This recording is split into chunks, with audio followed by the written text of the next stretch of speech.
conhecer mais sobre as trajetórias de Teresa de Benguela, Mãe Bonifácia e Maria Taquara? Então você não pode deixar de conferir a obra Mulheres na História Africana em Mato Grosso, lançada no final de 2025. Há histórias que o tempo tentou silenciar. Mulheres que caminharam antes de nós, abrindo trilhas, resistindo, cuidando, liderando. Em Mato Grosso, muitas dessas histórias têm rosto, têm nome e têm cor. Teresa de Benguela, Mãe Bonifácia, Maria Taquara, 3 mulheres negras que ajudaram a escrever a história do Estado e que agora ganham voz, imagem e permanência no livro ilustrado Mulheres na História Africana em Mato Grosso. A obra é resultado de dissertação de mestrado da historiadora Cristina Soares. Ao pesquisar a vida de mulheres que marcaram a história africana, ela traçou um paralelo com personalidades em Mato Grosso que continham semelhanças. Por exemplo, Teresa de Benguela veio daquela região de Angola, né?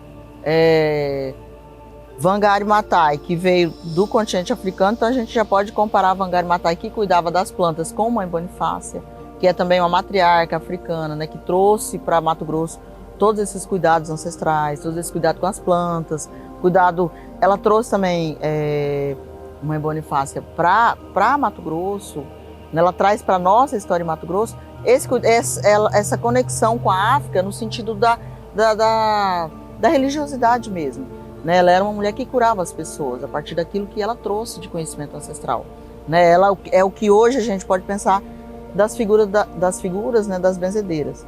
E a Maria Taquara, né, que é do século XX, que eu comparo ela com a Sojourner Truth nos Estados Unidos, porque a Sojourner Truth nos Estados Unidos, que é do século XIX na verdade, ela trouxe um ponto de interrogação sobre a diferença entre o feminismo negro, o feminismo, né, eurocêntrico e o feminismo negro. Inicialmente lançado em formato digital em 2021, o livro chega agora à sua versão impressa. Além de escrito, o livro é ilustrado por Cristina. A obra foi contemplada pela premiação Marília Beatriz da Política Nacional Aldir Blanc por meio da Secretaria de Estado de Cultura, Esporte e Lazer.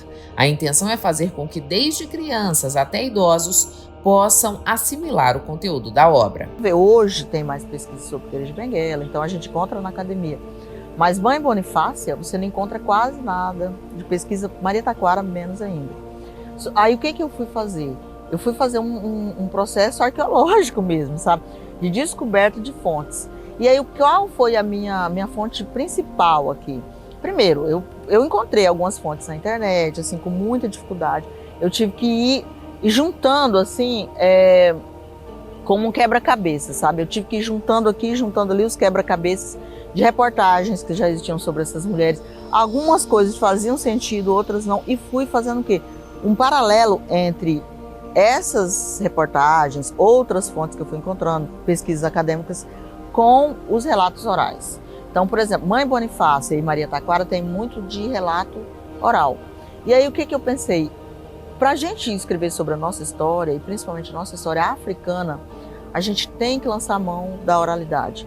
Porque, inclusive no continente africano, sempre foi muito forte essa coisa da oralidade. O registro da história tentou apagar a presença marcante de mulheres negras no desenvolver do Estado. A obra assinada por Cristina faz justiça ao papel de cada uma dessas lideranças, respeitando a ancestralidade e a força transformadora de cada uma delas. Quando a gente esquece quem nós somos, a gente esquece nossa ancestralidade, a gente se enfraquece. Quando a gente traz essa memória nossa, essa memória de que existiu aqui em Mato Grosso, uma rainha mesmo, Teresa de Benguela, que reinou por 40 anos, a gente fala, peraí, a gente é um Estado que a gente pode pensar numa política forte, governada por mulheres, por pessoas negras, que a gente vai tirar essas pessoas, as pessoas negras, da invisibilidade, que a gente vai mostrar potência. Porque a história, quando a gente traz a memória, é mostrar a potência. Porque por muitos anos a gente tem falado sobre memória africana, memória da população negra no Brasil, só de forma muito negativa. Trazendo só a questão da escravidão, a lembrança da dor da escravidão. Isso não pode ser esquecido, só que a gente tem que trazer a memória da potência.